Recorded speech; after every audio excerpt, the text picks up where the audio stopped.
Good morning, everybody. Welcome to another episode of the Business Spotlight. Today we have a very special guest. Every guest's special, but this one is in particular. I'll tell you why in a minute.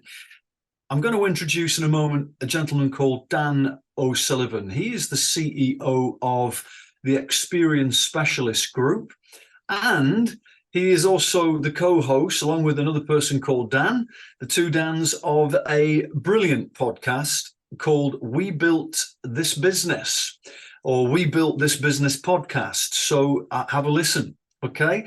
Dan, welcome to the Business Spotlight. It's great to work with you today. Thank you for joining us. Thanks, Ellis. Yeah, looking forward to it.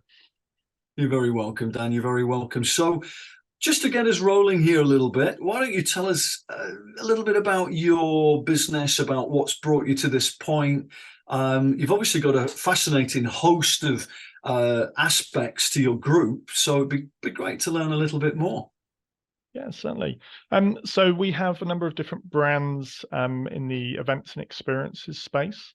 Our core brand, Red Cactus Events, was set up back in 2012 as an events agency. So we were organising group experiences for stag groups, hen groups, birthdays, corporate events all over the UK and Europe. We started growing that business until we got to around 2019, when we started getting some traction, and we effectively set up an operation to run some of our own events in-house. And our brand Team Building Experiences was born. Since 2020, with the pandemic, it was very tough for the events industry. We moved very quickly into the virtual entertainment space, and we built a number of our own events that were very successful. As the pandemic subsided, we then moved into in-person experiences. We've built some really unique experiences for the corporate market. So we now have our own in-house office game shows. We run Crystal Maze experiences for clients. We also do beats and bingo and fun quizzes all over the UK. So that has wrapped into our corporate area of the business. So we now look after both the retail and the corporate market. We also have a side operation called Shizuko, where we do employee welcome boxes. So that looks after the onboarding space for clients that are looking to keep their employees engaged before they actually start with the business.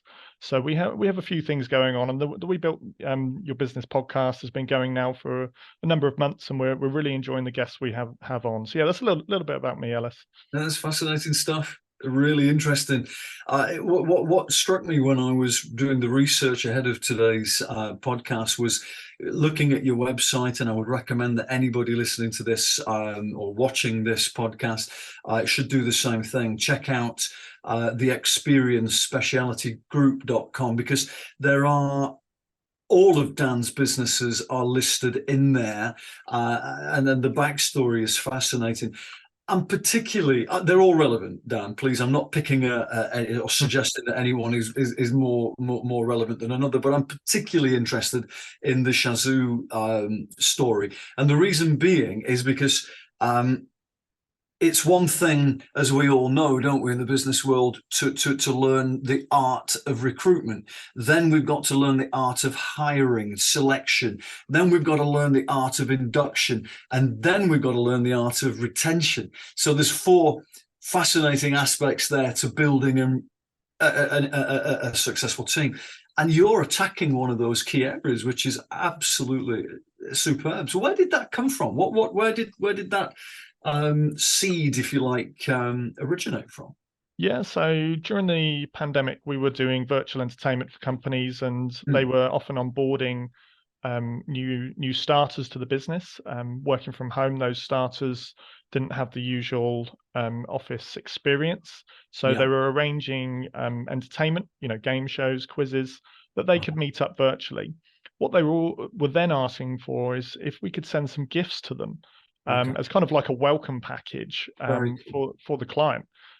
So we started investigating, and we started working with a firm that provided that solution. And we quickly realized that it was something that we probably could do in-house. So we started having a look at our own welcome boxes that we could send out to clients. And that's where the idea started. So it started very small. As the world opened up again, there is definitely a niche in providing that onboarding solution. Clients that want to engage with essentially new employees, they often don't experience much interaction from the offering of the role to the starting. So we kind of offer that middle bit where we'll send them a welcome pack, so they actually get excited about starting the job role before the role begins, essentially. I think it's a fantastic idea, and certainly the clients of Power Play Coaching Limited, our business, will all be directed to have a look at that website, because we run into this conversation a lot. There's a need to market, and let's not say sell, but we have to create a connectivity, don't we? A relationship with our new starters that is powerful, and I love the creativity that you bring into that. Well done. It's really, really good. Let me ask you a different question now, if you don't mind, Dan. What emphasis do you place on visualizing the future that you want? Talk to us about how you and your business partners, maybe how you're actually understanding where you're going through this amazing array of businesses that you're developing here. Yeah, certainly. I mean, I can go back to effectively day one. So in 2011, before the business started, I sat down with who was a guy called Steve, who's now a business partner, and I said to him, I want to build a group of companies. I want to build, a group structure with a number of companies in different industries, and I'm looking to start in the event space and then look to grow from there. A year later, we launched the business, and my goal was to grow a large organization. I've now had time in that space to focus on my effective end goal. I want to grow a group of companies with revenues of around 200 million and hundreds of employees. That's my top level goal. And my retirement date is 2054. So I'm looking to be able to, when I get to that point, have a choice as how my retirement looks, whether that looks that I'm in the business or whether looks like I'm completely out of it. As long as I've got that fixed end date when I can make that decision, as far as I'm concerned, I'll be what I set out to do all those years ago back in 2011. I'm trying to work out, while you're talking, how old I'm going to be in 2054. It depressed me a bit, if I'm honest. Still feels like a way away. Yeah, I'm like, okay, let's not go there. Brilliant. You know what? Couple things there. Do you mind if we just unravel a little bit what you shared? Of course. So love the scale. Get that. That's great. So 200 million and scale around that team and so forth. But you said something particularly, I think, relevant that our listeners really should drill into, and that was something along the lines of freedom of choice. So I found myself last year writing an ebook around this subject, and the point is here: wealth. What's the definition of wealth? What happens if I said that it was the combination or the equation of time multiplied by money? So let's not dwell on either one. But if you said that you've got either one without the other, you're imbalanced as a professional that's exiting his business in that context, right? Or has the option to exit his business. This is all down to freedom of choice. And I respect very much what you said there. To have the vision of freedom of choice is a beautiful thing. And I don't think enough small business owners, medium-sized business owners, have that type of mindset. So have you visualized this? Have you actually built a collection of images anywhere that reflect what you're shooting for? In my head, yes. I haven't visually drawn them out. I've written them down, essentially. I've got visions of being on a ski resort choosing to do a little bit of work in the morning and then going for, well, I don't know if I'll be able to go snowboarding when I'm that old, but we'll see. I'll try. What do you mean See what I that hold old? You're not going to be that old in 20 years' time. but yeah, effectively, that's kind of the vision. The choice is the main factor that I'll pick and choose if I want to continue going. I may stop for a year, may then pick it up again. But ultimately, to have the freedom to make that choice would be my version of success. Fascinating. So I'll risk rolling the dice on this one for you, Dan, this morning. My advice to you, if you were to say to me, Ellis, what do you think I should do? I would encourage you to go away and to build a fantastically compelling, emotive array of images that reflect that future, because the power of having that immediately visual, shall we say, inspirational source is not to be missed. So there you go. There's one for you this morning. I'll put that on my list, Alice. I'll do that within the next quarter. Within the next quarter. You didn't know that you were going to get homework from today's call. I didn't. No, I didn't. But I'm glad. I'm glad. I'm on board with it. I'm on board with it. It makes sense. Well, good stuff. Excellent. Good. So, talk to me about business planning now. So, when you're accessing the font of inspiration in your own mind, how are you guys turning that into gritty, granular, thought through plans, and what kind of format do they take? Are they mainly long to mid, or are they shorter term? Please, we'd love to know, Dan. So effectively, the kind of plans that I'm working on at the moment tend to be around 12 months. Okay. So for the short-term plans, so we start off by building a budget. That budget is based on our sales projections, and what we obviously hope to achieve next year. We'll then able to give those budget or the budget to the departments. So the managing director will be able to build a business plan around it. Our marketing team will be able to build a marketing plan around it. Our events team will be able to build their plan around it. And we then come together and evaluate what each of those areas look like in 12 months' time. And what do we actually need to do within that 12-month period. So I always believe that you can achieve a lot more in 10 years than you can in a year. And it does take a long time to achieve what you want to do.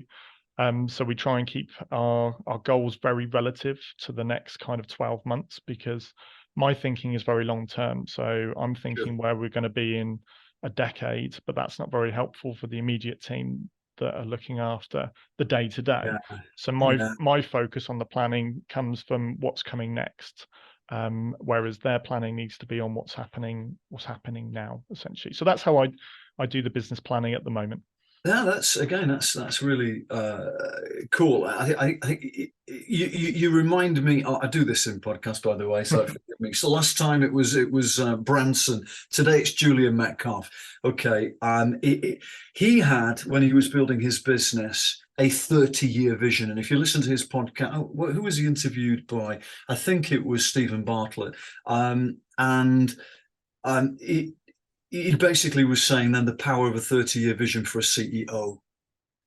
So parallels all over the place there, Dan. But at the same time, really interesting point you make is, how on earth do I, as a CEO, translate my vision to something that the team can actually build a working plan around? Feel that one totally. I also, again, just reflecting back at you, I was hearing finance plan, business plan, marketing plan. What about people planning? How does that weave into who am I going to recruit? Who am I going to exit? Who am I going to promote? How does that all weave in? Is that part of the planning, or is it a separate document, as it were? It's part. There is a part in the plan for the team, essentially. So we have a big kind of initiative in-house to kind of grow everyone's personal development. So we're launching to try and upskill in-house. So we've been doing it for about 12 months, where individuals have their own personal development targets, so they can upskill their knowledge and then move into new areas. So, for example, our marketing director originally came in 6 years as a sales and events coordinator. Okay. Since then, she's worked in the business. She's then done, I think it's 2 courses in marketing. She's doing currently a HubSpot course. She's now our marketing director. Our events director started as a sales and events coordinator, and likewise, she's done a Help to Grow course last year. Super. So as part of that plan, we'll look to where we want to be in 12 months and what does the team look like. Yeah. So our vision for the next year will be decided on that, essentially, of where people can move into. Nice.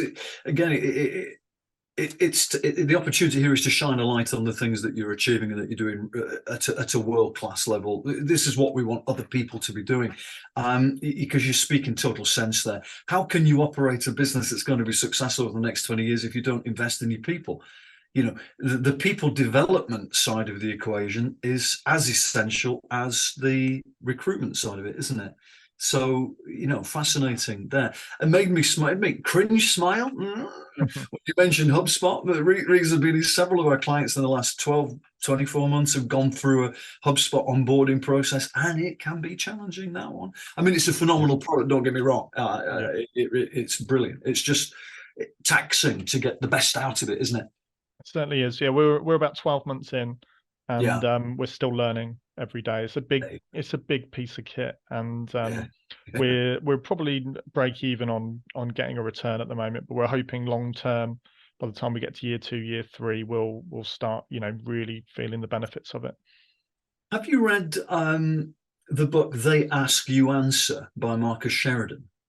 I haven't. No, I haven't. I have to put that on my list. You should read it. It's an outstanding book. We discovered it back in 15, 16, and subsequently we kind of got to know Marcus.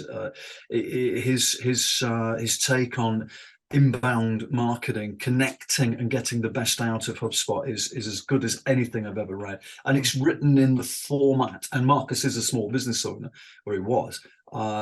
It's written in a relevant format that makes sense. Okay. Okay.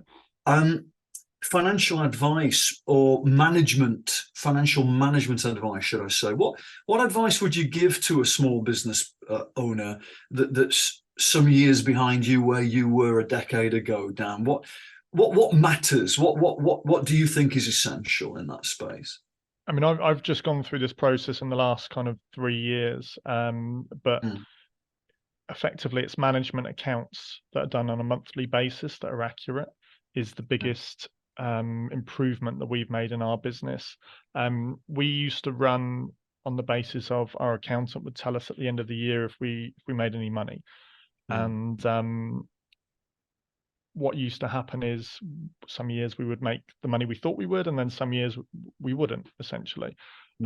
We now have 2 people in our finance department that look after our accounts, everything to do with from bookkeeping to reports, analysis, and being able to evaluate how your business is doing 12 times a year instead of just once has been an absolute game changer for management, because we can see problems in real time, whereas before we would get a notification from our accountant at the end of the year that our gross profit margin is down by 4%, and we'd be like, we didn't realize it's because we've been giving too many offers away. We've been doing many discounts, and we just didn't really appreciate the impact that had. The sales numbers were still there, but the discounts were having a huge impact. So we're doing more but earning less. Absolutely.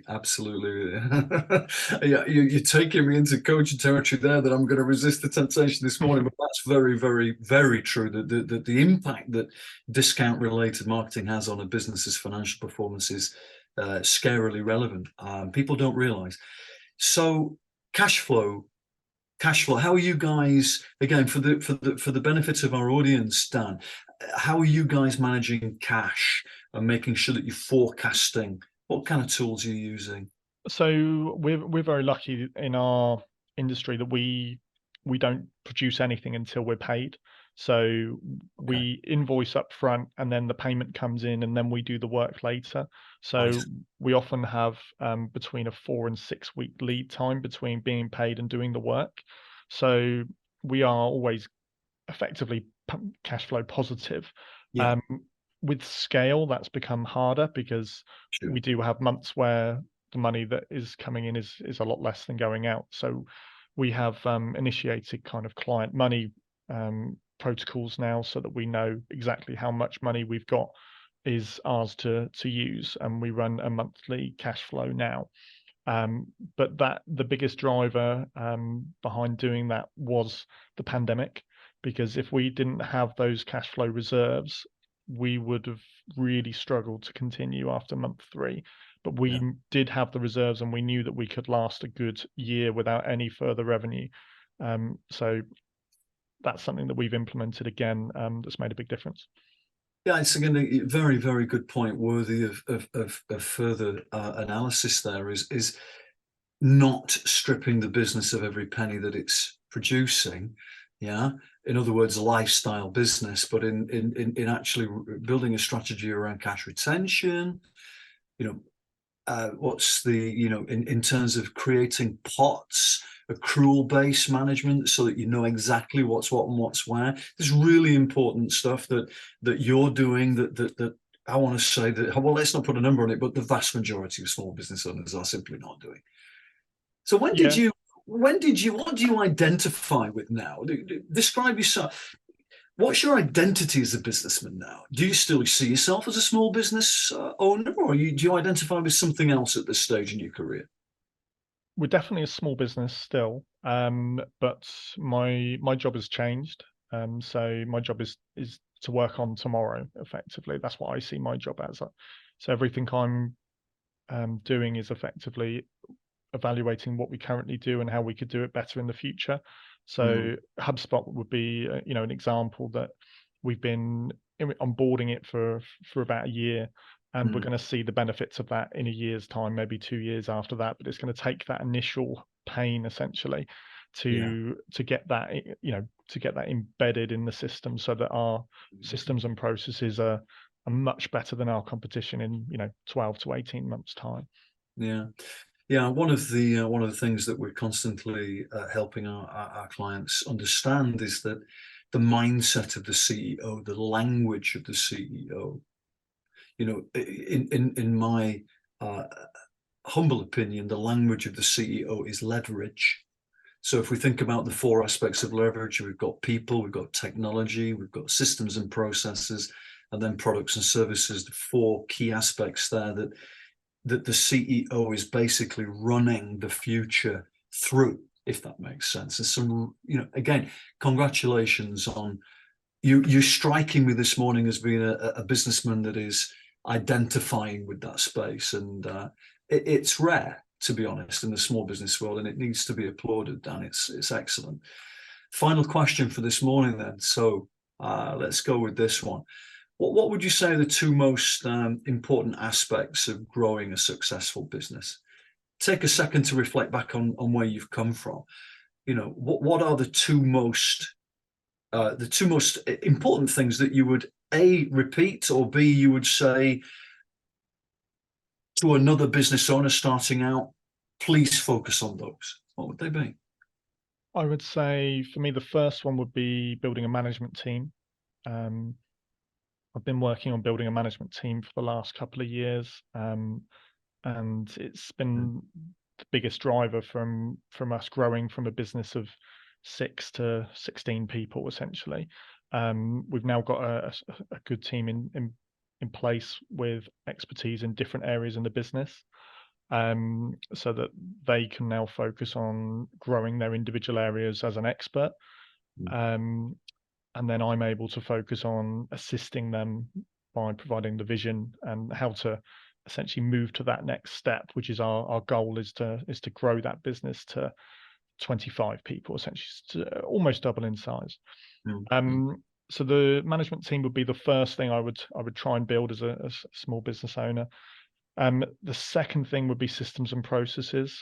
So I was, I guess, lucky, if you put it that. In 2018, I had to have a heart valve replacement. Wow. So I was going to be out of the business for 3 months, and there was going to be, no one else that was going to be here. So because I wasn't going to be here, essentially. So I knew with a good 6 or 7 months notice that that was going to happen. So I started systemizing the entire business, writing down everything that I do, and handing it out to the team essentially, and training and producing detailed processes of how the business runs. As a result of that, when I came back into the business continued to grow after 3 months that I was out. And I have since been in that different role where I've been able to work on the business, which prior to that, I was very on the business occasionally, but the rest of it head down, fighting every fire. So it was a big learning curve for me and enabled our growth essentially over the last 5 years to kind of come to where we are today. And I kind of see that as a big driver that I would try and encourage owners to focus on. Yeah, I mean, I would agree wholeheartedly that the success of the vision and the plan is reliant upon people, management team, but of course they need to know what to do, how to do it, when to do it. And in most small businesses, that knowledge sits within one or at least a very small group of people, if possibly two. And therein lies a massive challenge for people. So out of adversity came advancement, and to be able to go away for 3 months and come back to a business that's actually flourished is really impressive. Well done, Dan. Dan, it's been really, really good to work with you this morning. I've really enjoyed your company and the conversation. Likewise. I think we've exposed some really cool stuff here that hopefully, we don't generally do hopefully, but let's say hopefully people will listen and watch and engage with and take on board. Please continue to be brilliant, and thank you again for being a part of the Business Spotlight. Thanks, Ellis. I've enjoyed being on Business Spotlight, and yeah, look forward to hearing some more episodes. Absolutely. Thank you very much, Dan. Take care. Bye-bye. Bye.